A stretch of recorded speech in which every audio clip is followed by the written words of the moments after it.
One of the very serious concerns in today's time is overeating. I see a lot of people who eat way more than what they are actually supposed to eat, and this overeating eventually then leads to weight gain, diabetes, lipid imbalances, blood pressure, and so many other chronic illnesses. And I'm gonna share very practical and simple tips which you can implement like right from today, which can help you refrain from overeating, which can help you eat within your limits. And number one is to have some water before your meals, because once you've had some water, you've almost like quite a bit filled up your stomach. So now even if you want to eat more, you'll not end up overeating. Number two is whenever you are eating, make sure that you're at peace, you're at ease, you are not in a rush, and you eat slowly and you chew your food well, because it's only when you are chewing your food well that is enough time that you take to eat, and that's when your mind really sends across the signal to your brain that you are done. And which in the other case, if you are eating in a rush, if you are eating too fast, by the time your brain gets the signal, you've already done the damage. And number three, again, which I see, which is quite a norm in today's time, is that you are eating with a lot of distractions, primarily the whole Netflix and chill kind of thing. So if you are so distracted that by the time your brain gets the signal that you are done, you've already eaten way too much. So try and see that how best you can avoid these three things, and you will see that you'll end up eating within your limits. Hope that helps. Follow for more.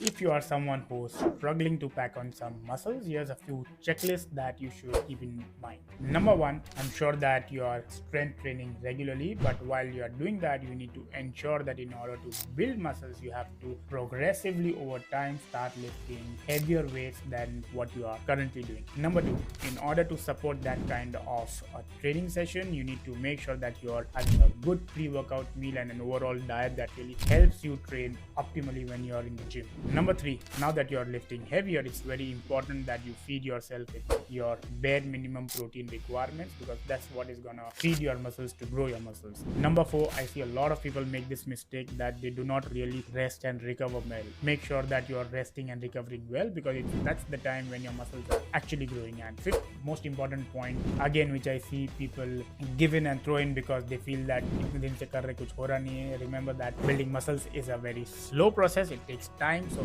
stay consistent day after day, week after week, month after month, and have some patience. You'll see over a period of time, you will end up gaining some quality muscles.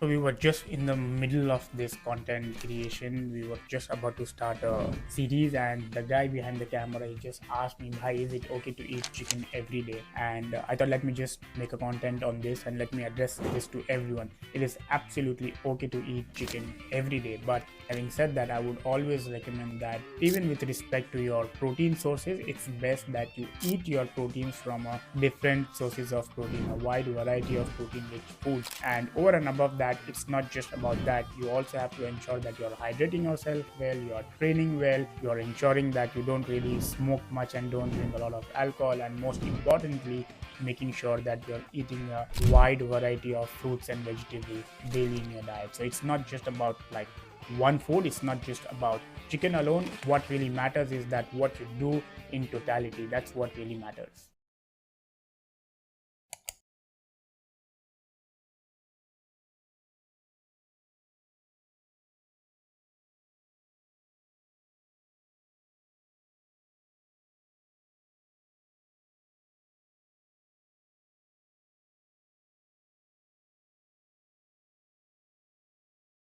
Do you really need a protein supplement or a protein shake right after your workout? I see a lot of people who fuss about that, and I see a lot of people unnecessarily have that. Okay, so now let's break that. First and foremost, what really matters is that you need to end up meeting your daily protein requirements. That's the first and golden thumb rule that you should stick by. Number two, what's really important is that how well you feed yourself a protein rich meal close to an hour or two before your workout, an hour and two after your workout. It can be anything. It can be in the form of a protein shake or a whole food. Like in my case, I try and see that right after my workout I have the access to eat a good protein rich food, so I don't really rely on a protein supplement. You need to understand that protein supplement, a whey protein, a pea protein, whatever protein supplement is there, it is largely about convenience. So try and look at your daily regime and see what time of the day you think you might not have access to a protein rich meal, and you should plug in a protein supplement at that time. Because while it's important to make sure that you meet your daily protein requirements, you can't like really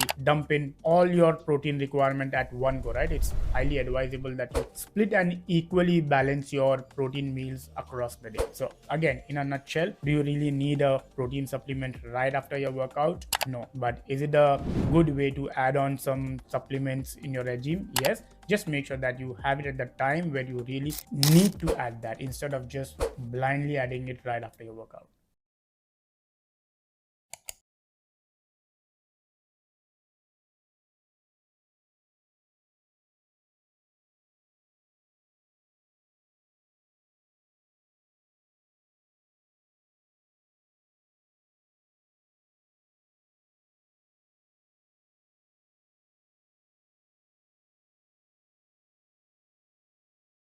I'm sure that your social media feed would be flooded with hundreds of different supplements, right? And I'm sure you would be wondering which one to have and which one to not have. I'm going to share three supplements which really make sense to add in your regime. And if you're not having these three supplements, I would suggest that don't have anything till the time you've really added these supplements. Number one, top of the chart would be protein supplement. Whey protein, if you are not a vegan or if you are not lactose intolerant, whey protein would top the chart because majority of the people don't end up meeting their daily protein requirements. So whey protein or a pea protein, if you are vegan, that's one of the best things that you can add from the form of supplements. Number two is omega-3 fatty acids. Again, something which is very rare, especially for vegetarians to get sufficient from their diet, and even for non-vegetarians, if you are not really eating fatty fish consistently week after week, it's highly advisable that you add an omega-3 supplement in your regime. And number three would be vitamin D3.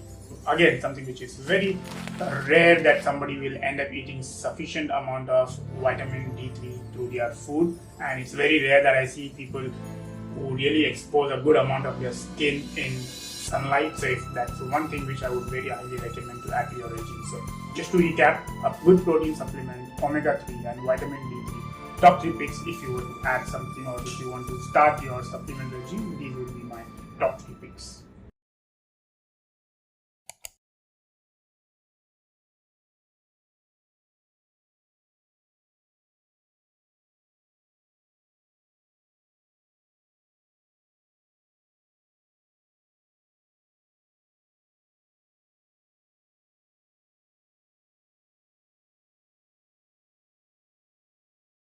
Did you know that being overweight or obese is something which is really putting you at a higher risk of so many types of cardiovascular diseases, cholesterol issues, diabetes, blood pressure, sleep apnea, spine and joint health, and so many other types of cancer? And just by 5 to 10% reduction in excess body fat can really reduce your risk of all these chronic illnesses that I just mentioned. So if you're someone who is overweight or obese, I would very strongly urge that you start looking after yourself, start improving the diet that you're eating, and start getting physically more active before you really get into the zone wherein you have to start taking pills and really you get into the zone of cure.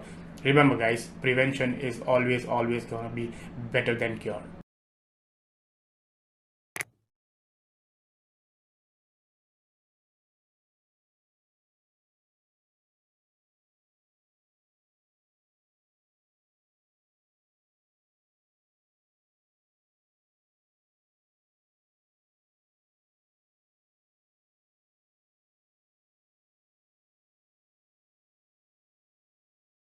When it comes to getting in shape, staying healthy, staying healthier, losing some weight, by and large, okay, the major pillars remain the same.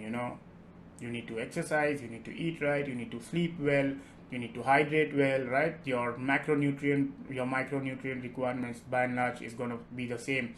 But what really is different is that every person, every individual has a complete different life, and their lifestyle is so different. So what really is important for us, for any other coach out there, any other nutritionist trainer, is to see that how well you personalize a program which is really suitable for that particular client, because everyone has different challenges, and the idea is to find that sweet spot. The idea is to find that right strategy and that right planning, so that you can adhere to the plan sustainably, and so that you do not get bored, so that you do not really find it a burden, and so that you really enjoy the process. That's what really makes the difference. By and large, the pillars are always going to remain the same. So if there's one thing which you really need to take effort, take it by yourself.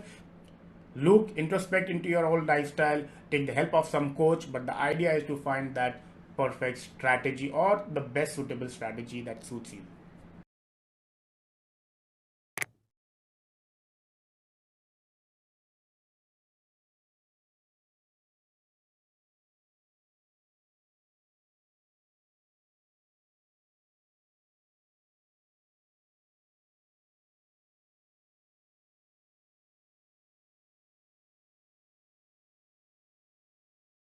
There are so many superfoods, or the so-called superfoods out there, which aren't really worth the hype, but at the same time there are a lot of foods which are literally worth the hype, and which are literally worth being added to your regime, which can be tagged as a superfood. And I'm gonna talk about mutton liver. I'm gonna talk about liver meat today. Liver meat, I would hands down put it in the category of a superfood, because it is one of the most nutritionally dense food out there.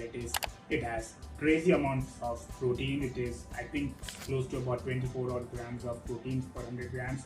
It has very high amounts of vitamin A, vitamin B12, vitamin B2, folate, iron, copper, choline. You see, there are so many nutrients in just one food, and that's liver meat. So I would very highly recommend that you add this to your diet. And just one word of caution, that when you're adding this, make sure that you limit it to at least close to about 250 odd grams per week, because the vitamin A in liver meat is really high, and vitamin A is a vitamin which the body has the tendency to hold into your system, which does not easily get flushed out. So make sure that you're not overeating, so to say, so that you do not get into the toxicity levels of vitamin A.